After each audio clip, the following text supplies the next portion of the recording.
Okay, thanks for tuning back in. It is end of maple season, evaporator cleaning time. So this has been tarped for the past week, and I just took the fire bricks out.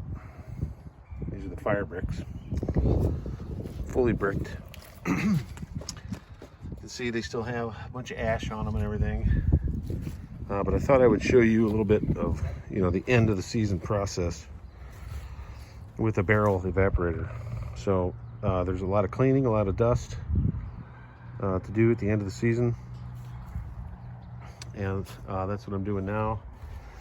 But most interesting is what the heat of this barrel evaporator did to the fire grate. If you can see that,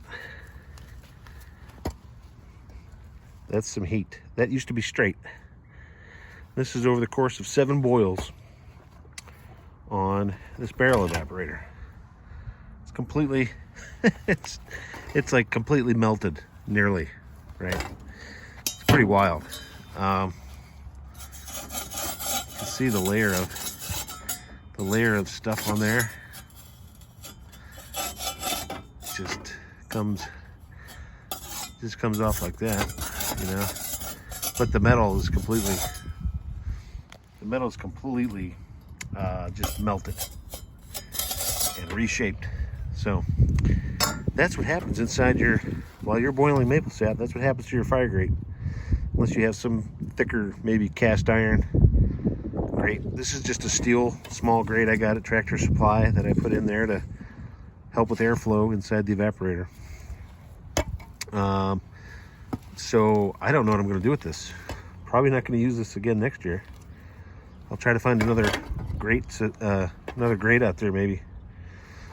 Thought that was kind of funny. But if you're thinking about doing a barrel evaporator, these are some things to think about. This is going to be stowed away in the barn for the summer until next year. But there is the cleaning out process, right? So I took the bricks out, and I'm going to get as much ash out as I can. And this is light enough that, I just probably weighs, 40 pounds. And we'll just put that in the barn for the summer. But you're going to want to make sure that you have a way to dispose of ash and everything that comes out of these. I, of course, have my woods down here, so plenty of, it just goes, I have a pile behind the barn there that this just goes and disintegrates into the ground. So this is something to think about if you're going to do a barrel maple syrup evaporator. Cleanup, storage, and disposal. So thought I'd share that real quick, and hope you're enjoying your Sunday.